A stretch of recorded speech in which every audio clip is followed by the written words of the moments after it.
नाना समस्या छंदी हो पड़ी केउझर जिला घटगां ब्लॉकर डांगुआपसी एठारे रही ऐतिहासिक पर्यटन स्थल सीताबिंज आदिवासी बहुल यह गाँव में अनेक उन्नति होता बेले एवं भी अनेक समस्या रही। टीवी मो गाँ कथा कार्यक्रम को आपण को स्वागत। आज आम आसी पहुँचीचु केउझर जिला घटगां ब्लॉकर बहु पुरातन गाँ डांगुआपसी ग्राम। तेबे ये डांगुआपसी ग्राम रही ऐतिहासिक पर्यटनस्थली सीताबिंज पीठ।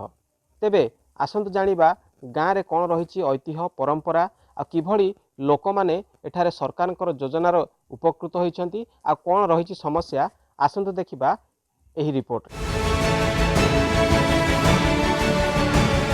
केन्दुझर जिला घटगां ब्लॉक डांगुआपसी गाँ ब्लॉक ऑफिस ठारू 30 किलोमीटर दूर में अवस्थित। 4टी साही रे 100 रु ऊर्ध्व परिवार एही गाँव में बसवास करिथांती। ग्रामवासी मुख्य जीविका चाष। एठारे रही पर्यटन क्षेत्र सीताबिंज। गाँव में अनेक सरकारी योजनार सफल रूपायन होइथिबा बेले विभिन्न समस्या मध्य रही। गाँव में थिबा आश्रम विद्यालय रे शिक्षक अभाव पाठपढ़ारे समस्या सृष्टि होउछि।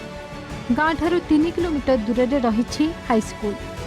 छात्र छात्री बहु असुविधा भोगुछंती। आवास योजना रे अनेक योग्य हिताधिकारी सामिल होई पारि नाहंती। गाँवर सीता ठाकुराणी मंदिर निकटरे पानीय जलर व्यवस्था नथिबारु भक्तों समेत मंदिर पूजक माने मध्य बहु असुविधा भोगुछंती। मंदिर निकटरे शौचालय मध्य परित्यक्त अवस्था पड़ी रही।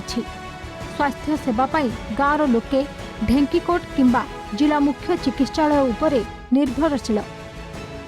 चाषबास उपरे निर्भर करुथिबा एठिकार लोकंक पई रोजगार कोनोसी माध्यम नथिबारु अधिकांश युवक बाहर राज्य को कामधंदा करने को जाइथांती।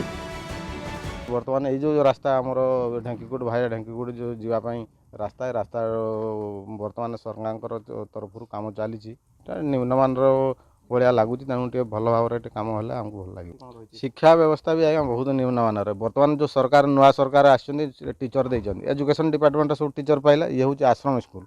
आश्रम स्कूल वर्तमान 200 छुआ अच्छा 200 छुआर 3 जन टीचर अच्छा। बहुत दुखर कथा ये छुआ मैंने पाठ पढ़िया में राजी होना। मास्टर भी नहांती तो आउ 2-3 जन मास्टर हेले भल पाठ पढ़ाता। हाईस्कूल भी ये पारि था किंतु से माने आगकार जो लोक मैंने कहते जगह देलेनी से मनोहरपुर माने हाईस्कूलटा घुसी जाइए। सीताबिंज को राज्य तथा राज्य बाहर अनेक पर्यटक बुलिबा को आसी थांती। हेले दुखर विषय एही पर्यटन क्षेत्र रे से भली कौनसी आखि दृश्य विकास होई पारि नाही। पर्यटक माने असंतोष प्रकाश करुछंती। एही गाँव रे रही जाइथिबा समस्यार समाधान करने को लोक माने दाबी करिछंती। रज संक्रांति मकर संक्रांति गम्हा पूर्णिमा विभिन्न प्रकार जो पर्वपर्वाणी गणेश पूजा लक्ष्मी पूजा उषा व्रत सब चली सरकार योजना सब घर इंदिरावास घर पाँच पानी तो आमर बोरिंग फोरिंग नहीं सब नलकूप द्वारा पानी खाऊँ जे जे मान जार शक्ति है बोरिंग करुच्ची आज ना आम सरकार पानी फानी किसी बोरिंग फोरिंग नहीं जोगाजोग नहीं। गवर्नमेंट को इसकी इस अंचल के ऊपर ध्यान देना जरूरी है। जैसे ये बहुत प्राचीन स्थल की यथायथ रक्षणावेक्षण और संरक्षण होना चाहिए और इसकी महिमा इसकी पब्लिश्ड होना जरूरी है। जस्ट आकर देखते हैं और चला जाते हैं, लेकिन स्थल की जो महिमा जो अनुभूति आती है ना वो इसकी पब्लिकेशन में होगा। तेबे आपण माने देखुतिले एही ऐतिहासिक गाँर कथा। गाँव में भाईचारा बेस निबिड़ रही बेले सरकार विभिन्न योजना मध्य एठारे सफल रूपायन होइछि। हेले एबे भी रही गाँव में अनेक समस्या।